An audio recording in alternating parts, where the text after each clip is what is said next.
નમસ્કાર મિત્રો ભારતીય હવામાન વિભાગના અહેવાલ મુજબ ગુજરાતમાં 29 માર્ચથી 5 એપ્રિલ 2026ની વાત કરીએ તો કમોસમી વરસાદ અને ગાજવીજ સાથે વરસાદની શક્યતા રહેલી છે।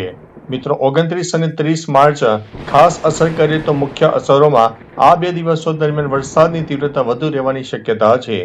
ઉત્તર ગુજરાતમાં ખાસ કરીને બનાસકાંઠા, પાટણ, મહેસાણા, સાબરકાંઠા અને સૌરાષ્ટ્ર અને કચ્છમાં ખાસ કરીને રાજકોટ, જામનગર, મોરબી, દ્વારકા, સુરેન્દ્રનગરમાં ગાજવીજ અને 30 થી 40 કિલોમીટર પ્રતિ કલાકની ઝડપે પવન ફૂંકાઈ શકે છે અને હળવો વરસાદ પડી શકે છે।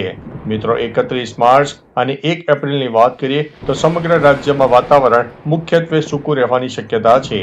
2 થી 4 એપ્રિલની વાત કરીએ તો ફરી એકવાર ઉત્તર ગુજરાતના અમુક જિલ્લાઓ ખાસ કરીને બનાસકાંઠા, પાટણ, મહેસાણા અને કચ્છના અમુક વિસ્તારોમાં છૂટોછવાયો વરસાદ થવાની શક્યતા રહેલી છે। 5 એપ્રિલની વાત કરીએ તો રાજ્યમાં હવામાન ફરીથી સૂકું થવાની શરૂઆત થઈ જશે, જો કે કેટલાક ભાગોમાં વાદળછાયું વાતાવરણ રહી શકે છે। મિત્રો આગામી 2 દિવસ દરમિયાન મહત્તમ તાપમાનમાં 2 થી 3 ડિગ્રીનો ઘટાડો થઈ શકે છે, ત્યારબાદ ફરીથી ગરમી વધવાની શક્યતા છે।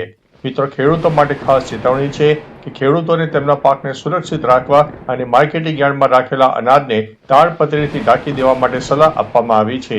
ઉપરાંત મિત્રો ખાસ નોંધ લેવી કે ગાજવીજ અને વીજળીના કડાકા વખતે ઝાડ નીચે આશ્રય ન લેવો અને સલામત સ્થળે રહેવું। તો ચાલો મિત્રો ફરીથી એક નવી આગાહી લઈને મળતા રહીશો, ત્યાં સુધી અમને રજા આપશો। નમસ્તે।